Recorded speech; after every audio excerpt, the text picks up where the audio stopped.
Well, it's always great when you're proven right, and this week I've actually, over the weekend, been reading a lot of new journal articles about low back pain. So today I thought I would share the results of these articles with you. They're a little bit controversial, a bit different to what the established order might know about these things, but those who've been following my videos, those who've been coming to see us for quite a long period of time know that this is the case because this is how we've been doing it for 5 to 10 years. Which is great. I'm Chris Fawcett from the Headache and Pain Management Centre, and today I'm talking about 3 new bits of information regarding low back pain after reading some really interesting journal articles over the weekend. So, hey, if you stick around for today, I've actually got a excellent piece of news for all of you who are following out there, so stay tuned for that. I'll be releasing that at the end of this video. So the 3 new bits of information that are coming out in the literature over the weekend, which was really exciting. I haven't been this happy about research for a very long time,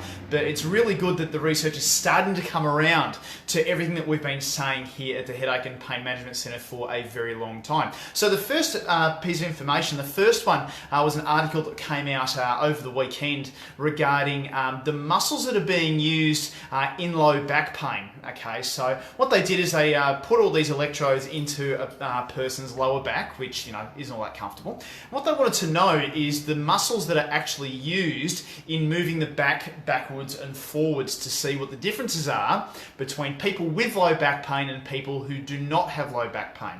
What they found is that people with no low back pain, unsurprisingly, were using all of the muscles really nicely, all the way from T12 all the way down to L5, and it was all being used really nicely.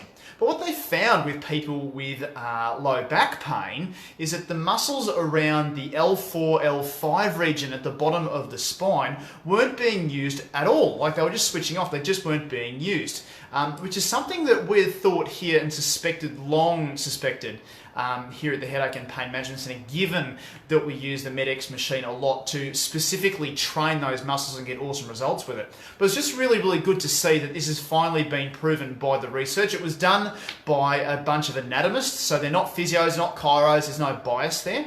Actually is done by a bunch of anatomy people. So what that shows is that those muscles at the bottom of the back at L4 and L5, they're not used as much as they should be in all tasks, in all positions, and basically need to be retrained and redone. So that's the first point. So that proves everything that we've been saying for quite a number of years now.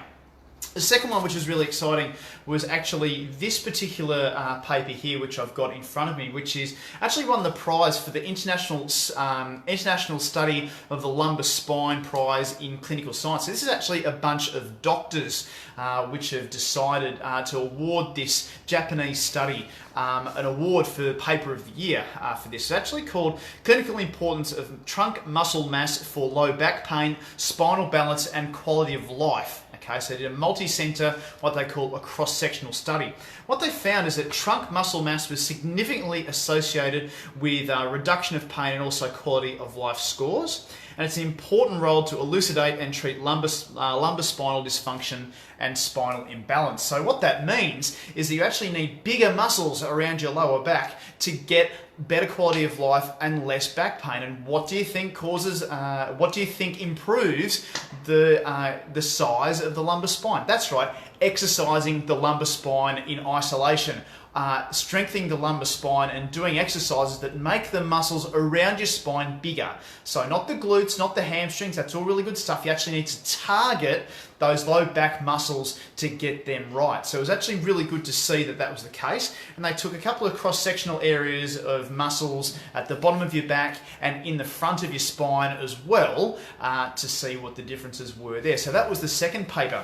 The third paper, g'day there, nice to see you, type in below and say hello. The third, which was a really big read, it's actually this really thick bundle of paper here, which is called The Role of the Iliopsoas Muscle Complex in Chronic Spinal Pain and Associated Signs and Symptoms. So that was a PhD that was published by a good friend of the clinic named Aileen Jeffress, who is in South Australia, who's been studying the role of what's called the iliopsoas, which is a muscle at the front of your spine in relation to chronic spinal pain, chronic low back pain, and other associated signs and symptoms as well. Now, Aileen's been working on this muscle for the best part of 30 or 40 years. So it was 1976 she graduated from uni, and she's been working on this muscle for pretty much all of that time. She's written books, and I've actually been to visit her clinic a couple of times to learn from her personally. It was really good to actually see all of her work that's been done over the last 30 years actually published in that really big paper. I actually sat down on Sunday with a coffee. It's actually on the back of another one.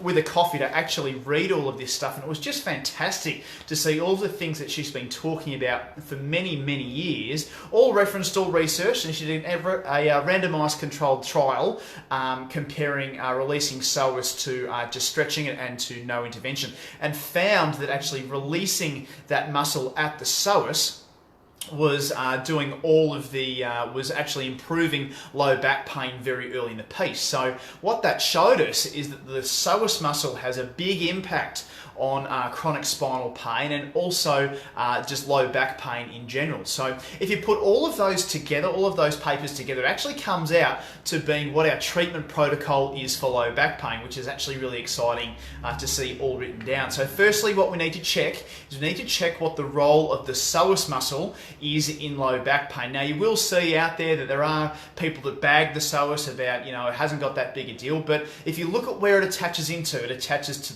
the front of all of those vertebrae in your spine from T12 to L5, all of the discs, and it has compressive and shearing forces if it's not going all that great. So you need to treat that muscle first. The second one, what we need to do is to get movement into the lower back, into segments L4 and L5 usually, to get some movement happening in the first place so that you can do the third thing, which is to strengthen all of those muscles around L4 and L5 to get the best results. So you need to make sure that the muscles at the front, the psoas, is not tight, it's actually now moving, so you can sit up tall, it's not feeling stiff in the morning, it's not as tight. The second one, we're actually getting the movement at L4-5 to get it all moving so it feels free. And thirdly, you're able to strengthen all around those muscles so that you get bigger trunk muscles, bigger muscle mass, so you're able to move much easier.